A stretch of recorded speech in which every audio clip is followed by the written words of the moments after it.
ನಿಮಗೆ ಮೊಣಕಾಲು ಮಂಡಿ ನೋವು ಬರಬಾರ್ದು ಅಂತಿದ್ರೆ ಅಥವಾ ಮಂಡಿ ನೋವು ಇರೋರು ಹೆಚ್ಚಾಗಬಾರ್ದು ಅಥವಾ ನನ್ನ ಮಂಡಿ ಸಮಸ್ಯೆ ಬೇಗ ಗುಣ ಆಗ್ಬೇಕು ಅಂತಿದ್ರೆ ಒಂದೇ ಒಂದು ವ್ಯಾಯಾಮ ಮಾಡೋದ್ರಿಂದ ಎಲ್ಲಾ ಸಮಸ್ಯೆ ಗುಣ ಆಗ್ಬೋದು ಅಂತಂದ್ರೆ ಆಶ್ಚರ್ಯ ಆಗುತ್ತಲ್ವಾ? ಯಾವ್ದಿದು ಈ ರಾಮಬಾಣದಂತಿರುವಂತಹ ವ್ಯಾಯಾಮ? ಎಲ್ಲಾ ವಯಸ್ಸಿನವರು ಎಲ್ಲಾ ರೀತಿಯಾದಂತಹ ಮಂಡಿ ಸಮಸ್ಯೆಗೂ ಎಲ್ಲಾ ರೀತಿಯಾದಂತಹ ಕೆಲಸ ಮಾಡ್ತಾ ಇರೋರು ಕೂಡ ಅತ್ಯಂತ ಸುಲಭವಾಗಿ ಬಹಳ ಜಾಸ್ತಿ ನೋವಿರೋರು ಕೂಡ ಮಾಡ್ಲಿಕ್ಕೆ ಸಾಧ್ಯ ಆಗಿರುವಂತಹ ವ್ಯಾಯಾಮ ಸ್ಟ್ಯಾಟಿಕ್ ಕ್ವಾಡ್ರಿಸೆಪ್ಸ್ ಸ್ಟ್ರೆಂಥನಿಂಗ್. ಇದನ್ನ ನಾವು ಮಂಡಿ ನೋವಿಗೆ ಗೋಲ್ಡನ್ ಎಕ್ಸರ್ಸೈಸ್ ಅಂತ ಹೇಳ್ತೀವಿ. ಯಾಕೆ ಇದು ಗೋಲ್ಡನ್ ಎಕ್ಸರ್ಸೈಸ್? ಈ ವ್ಯಾಯಾಮ ಮಾಡೋದ್ರಿಂದ ನಮ್ಗೇನ್ ಲಾಭ ಆಗುತ್ತೆ, ನಾವು ಹೇಗ್ ಮಾಡಬಹುದು, ಇದರಿಂದ ನಮ್ಗೆ ಏನೇನು ಉಪಯೋಗಗಳಾಗುತ್ತೆ, ಅದರಲ್ಲಿ ಬೇರೆ ಬೇರೆ ತರ ವಿಧಾನಗಳಿದೆಯಾ, ಏನೇನು ಅನ್ನೋದನ್ನ ನಾವಿವತ್ತು ಅರ್ಥ ಮಾಡ್ಕೊಳ್ಳೋಣ. ನಮಸ್ಕಾರ, ನಾನು ನಿಮ್ಮ orthopaedic surgeon doctor Kishan Bhagwat.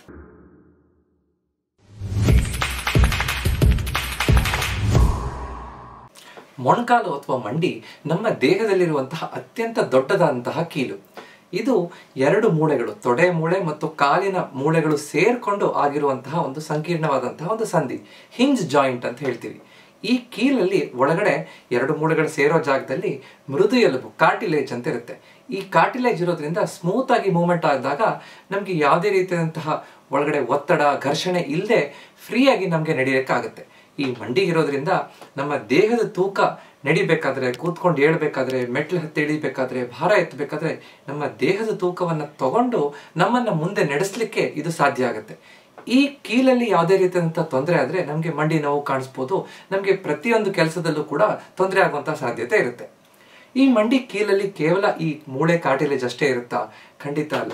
ಅದನ್ನ ಅಕ್ಕಪಕ್ಕದಲ್ಲಿ ಎರಡು ಮೂಳೆಗಳನ್ನ ಸೇರಿಸಲಿಕ್ಕೆ ಲಿಗಮೆಂಟ್ಗಳಿರುತ್ತೆ. ಅಕ್ಕಪಕ್ಕದಲ್ಲಿ ಮಧ್ಯದಲ್ಲೂ ಕೂಡ ಲಿಗಮೆಂಟ್ಗಳಿರುತ್ತೆ. ಈ ಲಿಗಮೆಂಟ್ಗಳು ಮಧ್ಯದಲ್ಲಿ ವಾಷರ್ ತರ, ಅಕ್ಕಪಕ್ಕದಲ್ಲಿ ಕುಶನ್ ತರ ಕೆಲಸ ಮಾಡುತ್ತೆ. ಅದರ ಜೊತೆಗೆ ನಮ್ಮ ತೊಡೆಯ ಭಾಗದಲ್ಲಿ, ಕಾಲಿನ ಭಾಗದಲ್ಲಿ ಮಾಂಸಖಂಡಗಳು ಈ ಮಂಡಿಯ ಸುತ್ತಮುತ್ತ ಇರುತ್ತೆ. ಈ ಮಾಂಸಖಂಡಗಳು ಚೆನ್ನಾಗಿದ್ದಾಗ ನಮ್ಮ ಮಂಡಿಯ ರಕ್ತ ಸಂಚಾರ ಚೆನ್ನಾಗಿರುತ್ತೆ. ಇದು ಈ ಮಂಡಿಯ ರಚನೆಯನ್ನ ಅರ್ಥ ಮಾಡ್ಕೊಳ್ಳೋದು ಬಹಳ ಮುಖ್ಯ. ಈ ಹಿನ್ನೆಲೆ ಇಟ್ಕೊಂಡು ಮಂಡಿ ನೋವು ಬಂದಾಗ ನಾವೇನ್ ಮಾಡ್ತೀವಿ?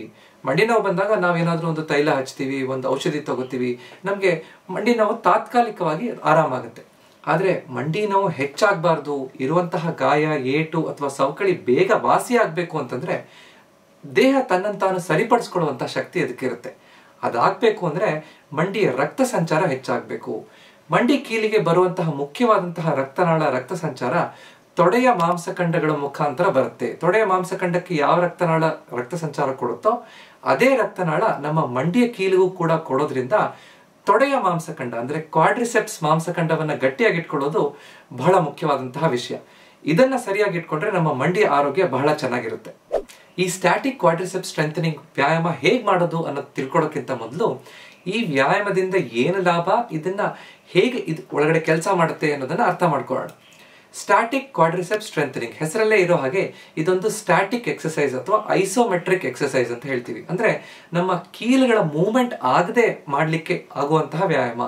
ಮಾಂಸಖಂಡಗಳು ಅದೇ ಲೆಂತ್ ಅಲ್ಲಿ, ಅದೇ ರೀತಿಯಾಗಿ ಮೂವ್ಮೆಂಟ್ ಆಗದೆ ನಾವು ಈ ವ್ಯಾಯಾಮಗಳನ್ನು ಮಾಡಬಹುದು. ಇದೇ ಕಾರಣದಿಂದ ತುಂಬಾ ಹೆಚ್ಚು ಮಂಡಿಯಲ್ಲಿ ಸವಕಳಿ ಬಂದಾಗ, ತುಂಬಾ ಹೆಚ್ಚು ನೋವಿದ್ದಾಗ, ಏಟು ಬಿದ್ದಾಗ ಕೂಡ, ಅಥವಾ ಮಂಡಿಯಲ್ಲಿ ಇನ್ಸ್ಟೆಬಿಲಿಟಿ ಅಂದ್ರೆ ಮುಂದೆ ಹಿಂದೆ ಜಾರುವಂತಹ ಪರಿಸ್ಥಿತಿ ಇದ್ದಾಗಲೂ ಕೂಡ ಈ ವ್ಯಾಯಾಮವನ್ನು ಮಾಡಬಹುದು. ಅದರಿಂದ ಈ ವ್ಯಾಯಾಮ ಎಲ್ಲರೂ ಕೂಡ ಸುಲಭವಾಗಿ ಮಾಡಬಹುದು ಅಂತ ನಾವು ಹೇಳ್ಬೋದು.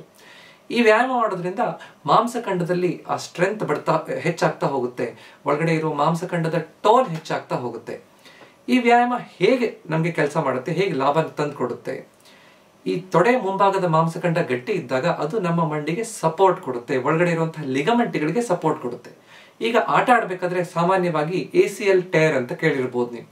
ಒಳಗಡೆ ಮಂಡಿಯಲ್ಲಿ ಮುಖ್ಯವಾದಂತಹ ligament, anterior cruciate ligament ACL ಅಂತ ಹರಿದೋಗ್ಬಿಡುತ್ತೆ. ಅದು ಹರಿದೋದಾಗೂ ಕೂಡ ನಾವು ತೊಡೆಯ ಮಾಂಸಖಂಡಗಳನ್ನ ಗಟ್ಟಿಯಾಗಿ ಇಟ್ಕೊಂಡ್ರೆ ACL ಟೇರ್ ಆಗದೆ ಇರೋ ರೀತಿಯಲ್ಲಿ ನಾವು ವಾಪಸ್ ನಮ್ಮ ಎಲ್ಲಾ ಕೆಲಸಗಳನ್ನ ಸುಲಭವಾಗಿ ಮಾಡುವಂತ ಹಂತಕ್ಕೆ ಹೋಗಬಹುದು. ಆದ್ರಿಂದ ಈ ವ್ಯಾಯಾಮ ಮಾಡೋದ್ರಿಂದ ಲಿಗಮೆಂಟ್ಗಳಿಗೆ ಅದು ಸಪೋರ್ಟ್ ಕೊಡುತ್ತೆ. ಜೊತೆಗೆ ಮಾಂಸಖಂಡಗಳು ಗಟ್ಟಿಯಾಗಿದ್ದಾಗ ಅದರ ಶಾಕ್ ಅನ್ನ ಅಂದ್ರೆ ಆ ಒತ್ತಡವನ್ನ ಬಹಳ ಚೆನ್ನಾಗಿ ತಗೊಳುತ್ತೆ. ಸವಕಳಿ ಮುಂದೆ ಹೆಚ್ಚಾಗದೇ ಇರೋ ರೀತಿಯಲ್ಲಿ ನೋಡ್ಕೊಳ್ಳುತ್ತೆ. ಮಂಡಿ ಮೇಲೆ ಹೆಚ್ಚು ಪ್ರೆಷರ್ ಬೀಳದೇ ಇರೋ ರೀತಿಯಲ್ಲಿ ನೋಡ್ಕೊಳ್ಳುತ್ತೆ. ಅಷ್ಟೇ ಅಲ್ಲದೆ ಈ ಮಾಂಸಖಂಡಗಳನ್ನ ಗಟ್ಟಿಯಾಗಿ ಇಟ್ಕೊಳ್ಳೋದ್ರಿಂದ ನಮಗೆ ಸುಲಭವಾಗಿ ಎಲ್ಲಾ ಕೆಲಸಗಳನ್ನ ಮಾಡಬಹುದು. ಅಂದ್ರೆ ಒಂದು ಟೈಟ್ ಆಗಿರುವಂತಹ ಬಾಗಿಲನ್ನ ಎಳೆಯಕ್ಕೆ ಹೆಚ್ಚು ಶಕ್ತಿ ಬೇಕು. ಸವಕಳಿ ಬಂದಿರುವಂತಹ ಕೀಲನ್ನು ನಾವು ಮೂವ್ಮೆಂಟ್ ಮಾಡಬೇಕಾದ್ರೆ ಹೆಚ್ಚು ಶಕ್ತಿ ಬೇಕು. ಮಾಂಸಖಂಡಗಳು ಗಟ್ಟಿಯಾಗಿದ್ದಾಗ ಯಾವುದೇ ರೀತಿಯಾದಂತಹ ಸವಕಳಿ ಬಂದಿದ್ರೂ ಕೂಡ ನಾವು ಕೂತ್ಕೊಂಡು ಏಳಲಿಕ್ಕೆ ಎಲ್ಲ ಸುಲಭವಾಗಿ ಆಗ್ಲಿಕ್ಕೆ ಸಾಧ್ಯ ಆಗುತ್ತೆ. ಆದ್ರಿಂದ ನಮ್ಮನ್ನ ಏಳಿಸ್ಲಿಕ್ಕೆ, ನಡ್ಕೊಂಡು ಹೋಗ್ಲಿಕ್ಕೆ ಸುಲಭವಾಗಿ ಸಹಾಯಕವಾಗಿರುವಂತಹ ಈ ಕ್ವಾಡ್ರಿಸೆಪ್ಸ್ ಮಾಂಸಖಂಡಗಳನ್ನು ನಾವು ಗಟ್ಟಿಯಾಗಿ ಇಟ್ಕೋಬೇಕು. ಮಂಡಿಯ ಆರೋಗ್ಯಕ್ಕೆ ಅತ್ಯಂತ ಉಪಯುಕ್ತವಾದಂತಹ ಈ ಸ್ಟ್ಯಾಟಿಕ್ ಕ್ವಾಡ್ರಿಸೆಪ್ಸ್ ವ್ಯಾಯಾಮವನ್ನ ಹೇಗೆ ಮಾಡೋದು? ನಾವು ಇದನ್ನ ಮಲ್ಕೊಂಡು ಮಾಡಬಹುದು, ಕುರ್ಚಿ ಮೇಲೆ ಕೂತ್ಕೊಂಡು ಮಾಡಬಹುದು, ನಿಂತ್ಕೊಂಡು ಕೂಡ ಮಾಡಬಹುದು. ಮಲ್ಕೊಂಡು ಮಾಡಬೇಕಾದ್ರೆ ಕಾಲನ್ನ ನೇರವಾಗಿ ಇಟ್ಕೋಬೇಕು. ಕಾಲು ಮಂಡಿಯ ಕೆಳಗಡೆ ಒಂದು ಚಿಕ್ಕ ದಿಂಬನ್ನ ಅಥವಾ ಒಂದು ಟವೆಲ್ ಅನ್ನ ರೋಲ್ ಮಾಡಿ ಇಟ್ಕೋಬಹುದು, ಒಂದು ಕರ್ಚೀಫ್ ಅನ್ನ ರೋಲ್ ಮಾಡಿ ಇಟ್ಕೋಬಹುದು. ಮಂಡಿಯಿಂದ ಆ ಟವೆಲ್ ಅಥವಾ ದಿಂಬನ್ನ ಟೈಟ್ ಆಗಿ ಕೆಳಗಡೆ ಒತ್ತಿ ಹಿಡಿದಿಟ್ಕೊಳ್ಳುವಂತಹದ್ದು. ಮಂಡಿಯ ಚಿಪ್ಪನ್ನ ಆ ಟವೆಲ್ ಮೇಲೆ ಒತ್ತಡ ಕೊಡಬೇಕು. ಒತ್ತಡ ಕೊಟ್ಟು ಅದೇ ಪೊಸಿಷನ್ ಅಲ್ಲಿ ಹಿಡಿದಿಟ್ಕೋಬೇಕು. ಎಣಿಸ್ತಾ ಹೋಗ್ಬೇಕು. 1 2 3 4 ಹೀಗೆ ಒಂದು 5 ರಿಂದ 10 ಸೆಕೆಂಡ್ ತನಕ 10 ರಿಂದ 15 ಸಲ ಈ ರೀತಿ ವ್ಯಾಯಾಮವನ್ನು ಮಾಡಬೇಕು. ಒಂದು 5 ರಿಂದ 10 ಸೆಕೆಂಡ್ ಹಿಡ್ಕೊಳ್ಳೋದು, ನಂತರ ಒಂದು 3-4 ಸೆಕೆಂಡ್ ಗ್ಯಾಪ್ ಕೊಡೋದು, ಮತ್ತೆ ಅದೇ ರೀತಿಯಾಗಿ ಒತ್ತುವಂತಹದ್ದು. ಈ ರೀತಿ ಮಾಡೋದ್ರಿಂದ ಆ ಮಾಂಸಖಂಡ ಟೈಟ್ ಆಗುತ್ತೆ, ಫ್ರೀ ಆಗುತ್ತೆ, ಟೈಟ್ ಆಗುತ್ತೆ, ಫ್ರೀ ಆಗುತ್ತೆ. ಇದನ್ನ ನಾವು ಸ್ಟ್ಯಾಟಿಕ್ ಕ್ವಾಡ್ರಿಸೆಪ್ಸ್ ಸ್ಟ್ರೆಂಥನಿಂಗ್ ಮಲ್ಕೊಂಡು ಮಾಡೋದು ಅಂತ ಹೇಳ್ಬೋದು. ನಂತರ ಒಂದು ಕುರ್ಚಿ ಮೇಲೆ ಕೂತ್ಕೊಂಡು ಕೂಡ ಇದನ್ನು ಮಾಡ್ಬೋದು. ಕುರ್ಚಿ ಮೇಲೆ ಆರಾಮಾಗಿ ಕೂತ್ಕೊಂಡಿದ್ದಾಗ ನಮ್ಮ ಮಂಡಿ ಮತ್ತು ತೊಡೆಯನ್ನ ಆ ಕುರ್ಚಿ ಮೇಲೆ ಟೈಟ್ ಆಗಿ ಹಿಡಿದು ಒತ್ತುವಂತಹದ್ದು. 5 ರಿಂದ 10 ಸೆಕೆಂಡ್ ಹಿಡ್ಕೊಳ್ಳೋದು, ಬಿಡೋದು. ಇದೇ ರೀತಿ 10 ರಿಂದ 15 ಸಲ ಮಾಡೋದು. ನಂತರ ನಿಂತ್ಕೊಂಡು ಮಾಡಬೇಕಾದ್ರೆ ಒಂದು ಕಾಲನ್ನ ಸ್ವಲ್ಪ ಮಡಚ್ಕೊಂಡು ಶುರು ಮಾಡಬೇಕು. ಒಂದ್ಸಲ ನಿಧಾನವಾಗಿ ಆ ಮೊಣಕಾಲನ್ನ ನೇರ ಮಾಡೋದು. ನೇರ ಮಾಡಿ ಮಂಡಿಯನ್ನ ಟೈಟ್ ಆಗಿ ಹಿಂದ್ಗಡೆ ಒತ್ತೋದು. ಅವಾಗ ನಮ್ಮ ತೊಡೆ ಮಾಂಸಖಂಡ ಟೈಟ್ ಆಗುತ್ತೆ. ಇದೇ ರೀತಿ 5 ರಿಂದ 10 ಸೆಕೆಂಡ್ ಹಿಡ್ಕೊಳ್ಳೋದು, ನಿಧಾನ ಬಿಡುವಂತಹದ್ದು. ಇದನ್ನು ಕೂಡ 10 ರಿಂದ 15 ಸಲ 2 ರಿಂದ 3 ಸೆಟ್, ಎಲ್ಲಾ ವ್ಯಾಯಾಮಗಳನ್ನು 2 ರಿಂದ 3 ಸೆಟ್ ನಾವು ಮಾಡೋದ್ರಿಂದ ಬಹಳ ಚೆನ್ನಾಗಿ ಬೆಳಗ್ಗೆ ಒಂದ್ಸಲ, ಸಂಜೆ ಒಂದ್ಸಲ ಮಾಡೋದ್ರಿಂದ ನಮ್ಮ ತೊಡೆಯ ಮಾಂಸಖಂಡ ಗಟ್ಟಿಯಾಗಿರ್ಲಿಕ್ಕೆ ಸಾಧ್ಯ ಆಗುತ್ತೆ. ಈ ಸ್ಟ್ಯಾಟಿಕ್ ಕ್ವಾಡ್ರಿಸೆಪ್ಸ್ ಸ್ಟ್ರೆಂಥನಿಂಗ್ ವ್ಯಾಯಾಮ ನಾವು ಸುಲಭವಾಗಿ ಮಾಡ್ತಾ ಇದ್ದೀವಿ, ನಮಗೆ ಚೆನ್ನಾಗಿ ಆಗ್ತಾ ಇದೆ, ನಮ್ಮ ಮಂಡಿಯಲ್ಲಿ ತೊಡೆಯಲ್ಲಿ ಚೆನ್ನಾಗಿ ಶಕ್ತಿ ಇದೆ ಅಂತ ಆದ ನಂತರ, ಒಂದು ಲೆವೆಲ್ ದಾಟಿದ ನಂತರ ನಾವು ಇದಕ್ಕೆ ನಮ್ಮ ಕೆಳಗಡೆ ಆಂಕಲ್ ಜಾಯಿಂಟಿಗೆ ಸ್ವಲ್ಪ ತೂಕವನ್ನು ಹಿಡ್ಕೊಂಡು ವ್ಯಾಯಾಮ ಮಾಡ್ಬೋದು, ಅಥವಾ ಒಂದು ರೆಸಿಸ್ಟೆನ್ಸ್ ಬ್ಯಾಂಡ್ ಅನ್ನ ಇಟ್ಕೊಂಡು ವ್ಯಾಯಾಮ ಮಾಡ್ಬೋದು. ಆಗ ಈ ಮಾಂಸಖಂಡದಲ್ಲಿ ಇನ್ನಷ್ಟು ಶಕ್ತಿ ಹೆಚ್ಚು ಮಾಡಲಿಕ್ಕೆ ಸಾಧ್ಯ ಆಗ್ತಾ ಹೋಗುತ್ತೆ. ಇದೇ ವ್ಯಾಯಾಮದ ಮುಂದುವರೆದ ಭಾಗ VMO ಸ್ಟ್ರೆಂಥನಿಂಗ್ ಅಂತ ಹೇಳ್ತೀವಿ, ವ್ಯಾಸ್ಟಸ್ ಮೀಡಿಯಾಲಿಸ್ ಆಬ್ಲಿಕಸ್. ಇದು ಈ ಕ್ವಾಡ್ರಿಸೆಪ್ಸ್ ಮಾಂಸಖಂಡದ ಒಂದು ಭಾಗ, ನಮ್ಮ ತೊಡೆಯ ಮುಂಭಾಗದಲ್ಲಿ ಒಳಭಾಗದಲ್ಲಿ ಇರುವಂತಹ ಮಾಂಸಖಂಡದ ಭಾಗ ಅಂತ ಹೇಳ್ಬೋದು. ಇದನ್ನ ಹೇಗೆ ಮಾಡೋದು? ಇದನ್ನ ನಾವು ಮಲ್ಕೊಂಡು ಮಾಡ್ಬೋದು. ಮಲ್ಕೊಂಡಿದ್ದಾಗ ಮಂಡಿಯನ್ನ 15 ಡಿಗ್ರಿ ತನಕ ಮಡಚಬೇಕು. ಮಂಡಿ ಕೆಳಗಡೆ ಒಂದು ದಿವಾನ್ ಕಾಟ್ನ ದಿಂಬಾಗಿರ್ಬೋದು ಅಥವಾ ಒಂದು ಫೋಮ್ ರೋಲರ್ನ ಇಟ್ಕೋಬಹುದು. ಕಾಲ್ಗಳನ್ನ, ಪಾದಗಳನ್ನ ಹೊರಮುಖವಾಗಿ, ಇಡೀ ಕಾಲನ್ನ ನಾವು ಹೊರಮುಖವಾಗಿ ತಿರುಗಿಸಿ ಆ ಕಾಲನ್ನ ನೇರವಾಗಿ ಎತ್ತುವಂಥದ್ದು, 15 ಡಿಗ್ರಿ ಬೆಂಡಿರುವಂಥದ್ದನ್ನ ನೇರ ಮಾಡುವಂಥದ್ದು ಮಾಡಿ ಹಿಡ್ಕೊಂಡು ಇದೇ ರೀತಿ 5 ರಿಂದ 10 ಸೆಕೆಂಡ್ ಹಿಡ್ಕೊಳ್ಳೋದು, ನಂತರ ನಿಧಾನ ಬಿಡುವಂಥದ್ದು. ಈ ರೀತಿ ಮಾಡೋದ್ರಿಂದ VMO ಅನ್ನುವಂತಹ ಭಾಗ ಕ್ವಾಡ್ರಿಸೆಪ್ಸ್ ಮಾಂಸಖಂಡಗಳಲ್ಲಿ ಗಟ್ಟಿಯಾಗ್ತಾ ಹೋಗುತ್ತೆ. ಇದನ್ನ ಮಾಡೋದ್ರಿಂದ ಇನ್ನಷ್ಟು ನಮ್ಮ ಮಂಡಿಗೆ ಒಳ್ಳೇದಾಗ್ತಾ ಹೋಗುತ್ತೆ ಅಂತ ಹೇಳ್ಬೋದು. ಕೇವಲ ಈ ಸ್ಟ್ಯಾಟಿಕ್ ಕ್ವಾಡ್ರಿಸೆಪ್ಸ್ ಸ್ಟ್ರೆಂಥನಿಂಗ್ ಮಾಂಸಖಂಡಗಳ ಗಟ್ಟಿ ಮಾಡ್ಕೊಳ್ಳಿಕ್ಕೆ ಅಷ್ಟೇ ಸಾಕ? ಖಂಡಿತ ಅಲ್ಲ. ಇದು ಬಹಳ ಮುಖ್ಯವಾಗಿ ಎಲ್ಲರೂ ಸುಲಭವಾಗಿ ಮಾಡಕ್ ಆಗುವಂತಹ ವ್ಯಾಯಾಮ. ಅದರಿಂದ ಇದು ಗೋಲ್ಡನ್ ಎಕ್ಸಸೈಸ್. ಇದರ ಜೊತೆಗೆ ಯಾವ ವ್ಯಾಯಾಮಗಳನ್ನು ಮಾಡಬೇಕು? ಇದರ ಜೊತೆಗೆ ನಾವು ಸ್ಟ್ರೇಟ್ ಲೆಗ್ ರೈಸ್ ಅಂತ, ನೇರವಾಗಿ ಕಾಲನ್ನ ಎತ್ತುವಂತಹ ವ್ಯಾಯಾಮ. ಡೈನಮಿಕ್ ಕ್ವಾಡ್ರಿಸೆಪ್ಸ್ ಸ್ಟ್ರೆಂಥನಿಂಗ್, ಒಂದು ಕುರ್ಚಿ ಮೇಲೆ ಕೂತ್ಕೊಂಡು ಕಾಲನ್ನು ನೇರ ಮಾಡುವಂತಹದ್ದು, ನಿಧಾನವಾಗಿ ಬಿಡುವಂತಹದ್ದು. ಇದನ್ನ ಎಲ್ಲರೂ ಕೂಡ ಮಾಡ್ಲಿಕ್ಕೆ ಸಾಧ್ಯ ಆಗದೆ ಇರ್ಬೋದು. ತುಂಬಾ ಸವಕಳಿ ಇದ್ದಾಗ ಕಾಲನ್ನು ನೇರ ಎತ್ತಿ ಇಳಿಸುವಂತಹದ್ದು ಕಷ್ಟ ಆಗ್ಬೋದು. ಏಟು ಬಿದ್ದಾಗ ನಿಧಾನವಾಗಿ ಕಾಲು ಎತ್ತಿ ಮಡಚುವಂಥದ್ದು ಕಷ್ಟ ಆಗಬಹುದು. ಆದ್ರೆ ಇದರಿಂದ ಬಹಳ ಚೆನ್ನಾಗಿ ನಮ್ಗೆ ಇದರಿಂದನೂ ಉಪಯೋಗ ಆಗ್ತಾ ಹೋಗುತ್ತೆ. ಅದರ ಜೊತೆಗೆ ನಾವು ಪಿಲ್ಲೋ ಸ್ಕ್ವೀಸ್, 2 ಕಾಲುಗಳ ಮಧ್ಯದಲ್ಲಿ ಒಂದು ದಿಂಬನ್ನು ಇಟ್ಕೊಂಡು ಟೈಟ್ ಆಗಿ ಒತ್ತುವಂತಹದ್ದು, ಬಿಡುವಂತಹದ್ದು. ನಂತರ ಕೊನೆಯದು ಹಿಪ್ ಅಬ್ಡಕ್ಟರ್ ಅಂಡ್ ಎಕ್ಸ್ಟೆನ್ಸರ್ ಸ್ಟ್ರೆಂಥನಿಂಗ್ ಎಕ್ಸಸೈಸ್. ತೊಡೆಯ ಹೊರಭಾಗದಲ್ಲಿ ಮತ್ತು ಪೃಷ್ಠಭಾಗದಲ್ಲಿರುವಂತಹ ಮಾಂಸಖಂಡಗಳನ್ನ ಗಟ್ಟಿಯಾಗಿ ಇಟ್ಕೊಳ್ಳೋದ್ರಿಂದ ಕೂಡ ನಮ್ಮ ಮಂಡಿಯ ಆರೋಗ್ಯವನ್ನ ಚೆನ್ನಾಗಿ ಕಾಪಾಡ್ಕೊಳ್ಳೋಕೆ ಸಾಧ್ಯ ಆಗುತ್ತೆ. ಆದ್ರಿಂದ ಈ ಮಾಂಸಖಂಡಗಳನ್ನ ಗಟ್ಟಿಯಾಗಿ ಇಟ್ಕೊಳ್ಳೋದ್ರಿಂದ ನಮ್ಮ ಮಂಡಿಯ ಆರೋಗ್ಯ ಚೆನ್ನಾಗಿರುತ್ತೆ.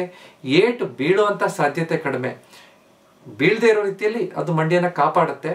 ಮತ್ತು ಏಟು ಬಿದ್ದಾಗ ಅದು ಚೇತರಿಕೆ ಹೊಂದಬೇಕಾದ್ರೆ, ರಿಹ್ಯಾಬಿಲಿಟೇಷನ್, ರಿಕವರಿ ಆಗ್ಬೇಕಾದ್ರೆ ಬಹಳ ಚೆನ್ನಾಗಿ ಬೇಗ ನಮ್ಮ ಮಂಡಿಗೆ ಬೇಕಾಗಿರುವಂತಹ ಪ್ರೋಪ್ರಿಯೋಸೆಪ್ಷನ್, ಬ್ಯಾಲೆನ್ಸ್ ಎಲ್ಲದೂ ಕೂಡ ಬಹಳ ಚೆನ್ನಾಗಿ ನಮಗೆ ಕೊಡುತ್ತೆ. ಮತ್ತು ಎಲ್ಲಕ್ಕಿಂತ ಮುಖ್ಯವಾಗಿ ಮಂಡಿಯ ಸವಕಳಿ, ಆಸ್ಟಿಯೋ ಆರ್ಥರೈಟಿಸ್ ಆಗದೆ ಇರೋ ರೀತಿಯಲ್ಲಿ ನೋಡ್ಕೊಳ್ಳುತ್ತೆ. ಆದ್ರೂ ಕೂಡ ಹೆಚ್ಚಾಗದೆ ಇರೋ ರೀತಿಯಲ್ಲಿ ಇರುವಂತಹ ಆರ್ಥರೈಟಿಸ್ ತಕ್ಕ ಮಟ್ಟಿಗೆ ಅದನ್ನ ಮ್ಯಾನೇಜ್ ಮಾಡೋ ರೀತಿಯಲ್ಲಿ ಈ ಮಾಂಸಖಂಡಗಳನ್ನ ಗಟ್ಟಿ ಮಾಡ್ಕೊಂಡಿರುವಂತಹ ವ್ಯಾಯಾಮಗಳನ್ನ ಮಾಡೋದ್ರಿಂದ ನಮಗೆ ಸಾಧ್ಯ ಆಗುತ್ತೆ. ಆದ್ರಿಂದ ಎಲ್ಲರೂ ಕೂಡ ಈ ವ್ಯಾಯಾಮಗಳನ್ನ ಮಾಡಲೇಬೇಕು ಅಂತ ಅರ್ಥ ಮಾಡ್ಕೋಬೇಕು. ಈ ವ್ಯಾಯಾಮನ ಯಾರು ಬೇಕಾದ್ರೂ ಸುಲಭವಾಗಿ ಯಾವ ಸಮಯದಲ್ಲಿ ಬೇಕಾದ್ರೂ ಮಾಡ್ಬಿಡ್ಬೋದು. ಅಂದ್ರೆ ಒಂದು ಚೇರ್ ಮೇಲೆ ಕುರ್ಚಿ ಮೇಲೆ ಕುತ್ಕೊಂಡು ಕೆಲಸ ಮಾಡುವಂತವ್ರು, ಡೆಸ್ಕ್ ವರ್ಕ್ ಮಾಡುವಂತವ್ರು, ಅಥವಾ ನಾವು ಟ್ರಾವೆಲ್ ಮಾಡ್ತಾ ಇದೀವಿ, ಕಾರಲ್ಲಿ ಬಸ್ಸಲ್ಲಿ ಹೋಗ್ತಾ ಇದೀವಿ, ಅವಾಗೂ ಕೂಡ ಈ ವ್ಯಾಯಾಮ ಮಾಡ್ಬೋದು. ಅಥವಾ ಕುತ್ಕೊಂಡು ಓದ್ತಾ ಇದ್ದಾರೆ ಮಕ್ಕಳು ಒಂದು ಟೇಬಲ್ ಮೇಲೆ ಕುರ್ಚಿ ಮೇಲೆ, ಅವಾಗೂ ಕೂಡ ಮಾಡ್ಬೋದು. ಕುತ್ಕೊಂಡು ಟಿವಿ ನೋಡ್ತಾ ಇದೀವಿ, ಮಧ್ಯದಲ್ಲಿ ಅಡ್ವರ್ಟೈಸ್ಮೆಂಟ್ ಬಂತು, ಅವಾಗ ಮಾಡ್ಬೋದು. ಅಥವಾ ಒಂದು ಕ್ಯೂ ಅಲ್ಲಿ ನಿಂತ್ಕೊಂಡಿದೀವಿ, ಅಥವಾ ನಿಂತ್ಕೊಂಡು ಕೆಲಸ ಮಾಡುವಂತವ್ರು, ನಿಂತ್ಕೊಂಡು ಅಡುಗೆ ಮಾಡ್ತಾ ಇದೀವಿ, ಅವಾಗ ಮಧ್ಯದಲ್ಲಿ ಒಂದು 10 ರಿಂದ 15 ಸೆಕೆಂಡ್, ಒಂದು 10-15 ಸಲ ಈ ವ್ಯಾಯಾಮ ಮಾಡೋದ್ರಿಂದ ಬಹಳ ಚೆನ್ನಾಗಿ ನಮ್ಗೆ ಉಪಯೋಗ ಆಗುತ್ತೆ. ಈ ಎಲ್ಲ ವ್ಯಾಯಾಮಗಳ ಡೀಟೇಲ್ಸ್ ಅನ್ನ ಮೊಣಕಾಲು ಮಂಡಿ ನೋವಿಗೆ 5 ಮುಖ್ಯವಾದ ವ್ಯಾಯಾಮಗಳು ಅಂತ ನಾನು ವಿಡಿಯೋ ಮಾಡಿದ್ದೀನಿ, ಅದರಲ್ಲಿ ಹೇಳಿರ್ತೀನಿ, ಅದನ್ನ ನೀವು ನೋಡ್ಬೋದು. ಅದ್ರ ಜೊತೆಗೆ ಕೇವಲ ನಾವು ವ್ಯಾಯಾಮ 1 ದಿನ 2 ದಿನ ಮಾಡಿದ್ರೆ ಸಾಕಾಗತ್ತಾ? ಖಂಡಿತ ಇಲ್ಲ. ವ್ಯಾಯಾಮ ಅನ್ನೋದು ಒಂದು ಮಾಂಸಖಂಡಗಳನ್ನು ನಾವು ಬೆಳೆಸ್ತಾ ಹೋಗ್ಬೇಕು. ಅಂದ್ರೆ ಒಂದು ಗಿಡ ಬೆಳೆಸ್ದ ಹಾಗೆ. 1 ದಿನ 2 ದಿನ ನೀರು ಹಾಕ್ಬಿಟ್ರೆ ಗಿಡ ಬೆಳೆಯೋದಿಲ್ಲ. ಪ್ರತಿನಿತ್ಯ ನಾವು ನಿಧಾನವಾಗಿ ನೀರು ಹಾಕೊಂಡು ಅದಕ್ಕೆ ಗೊಬ್ಬರ ಕೊಟ್ಟು ಬೇಕಾಗಿರುವಂತಹ ಎಲ್ಲಾ ಪೋಷಕಾಂಶಗಳು ಕೊಟ್ಟಾಗ ಮಾತ್ರ ಆ ಮಾಂಸಖಂಡ ಗಟ್ಟಿ ಆಗ್ತಾ ಹೋಗುತ್ತೆ. ಅದೇ ರೀತಿ ನಾವು ಪ್ರತಿನಿತ್ಯ ಮಾಡುವಂಥದ್ದು, ಸತತವಾಗಿ ಕನ್ಸಿಸ್ಟೆಂಟ್ ಆಗಿ ಮಾಡುವಂತಹದ್ದು ಬಹಳ ಮುಖ್ಯ. ಅದ್ರ ಜೊತೆಗೆ ನಾವು ಸರಿಯಾದ ರೀತಿಯಂತ ಆಹಾರ ಪಥ್ಯಕ್ರಮವನ್ನ ಅನುಸರಿಸಬೇಕು. ಮಾಂಸಖಂಡಗಳನ್ನ ಗಟ್ಟಿ ಮಾಡುವಂತಹದ್ದಕ್ಕೆ ಯಾವ ಆಹಾರ ಬೇಕು ಅನ್ನೋದನ್ನ ಈ ವಿಡಿಯೋದಲ್ಲಿ ನಾನು ಡೀಟೇಲ್ಸ್ ಹೇಳಿದ್ದೀನಿ, ಅದನ್ನು ನೀವು ನೋಡ್ಬೋದು. ಅದರ ಜೊತೆಗೆ ನಮ್ಮ ಜೀವನ ಶೈಲಿಯಲ್ಲಿ ಕೆಲವೊಂದು ಮಾರ್ಪಾಡುಗಳನ್ನ ಮಾಡೋದ್ರಿಂದ ಹೇಗೆ ಮಂಡಿ ನೋವನ್ನ ನಾವು ಗೆಲ್ಲಬಹುದು ಅನ್ನೋದನ್ನ ನಾವು ಅರ್ಥ ಮಾಡ್ಕೋಬೇಕು. ಇವೆಲ್ಲವೂ ಸರಿಯಾಗಿದ್ದಾಗ ಬಹಳ ಚೆನ್ನಾಗಿ ಈ ವ್ಯಾಯಾಮದ ಜೊತೆಗೆ ಜೀವನ ಶೈಲಿ ಬದಲಾವಣೆಗಳು, ಆಹಾರ ಪದ್ಧತಿ ಸರಿಯಾಗಿ ಇಟ್ಕೊಂಡ್ರೆ ಖಂಡಿತವಾಗಿ ನಾವು ಮಂಡಿ ನೋವನ್ನ ಗೆಲ್ಲಬಹುದು. ಈ ವಿಡಿಯೋ ನಿಮಗೆ ಇಷ್ಟ ಆಗಿದ್ರೆ ದಯವಿಟ್ಟು ಇದನ್ನ ಲೈಕ್ ಮಾಡಿ ಮತ್ತು ನಿಮ್ಮ ಅಕ್ಕಪಕ್ಕದವ್ರ ಜೊತೆ ಶೇರ್ ಮಾಡ್ಕೊಳ್ಳಿ. ಇದೇ ರೀತಿಯಂತ ಹೆಚ್ಚಿನ ವಿಡಿಯೋಗಳಿಗೆ ನನ್ನ ಚಾನೆಲ್ನ ಸಬ್ಸ್ಕ್ರೈಬ್ ಮಾಡಿ. ಯಾಕಂದ್ರೆ ನಮ್ಮ ಆರೋಗ್ಯ ನಮ್ಮ ಕೈಯಲ್ಲಿದೆ, ಅದನ್ನ ಸರಿಯಾಗಿ ಇಟ್ಕೊಳ್ಳೋದು ನಮ್ಮ ಕರ್ತವ್ಯ. ನಮಸ್ಕಾರ.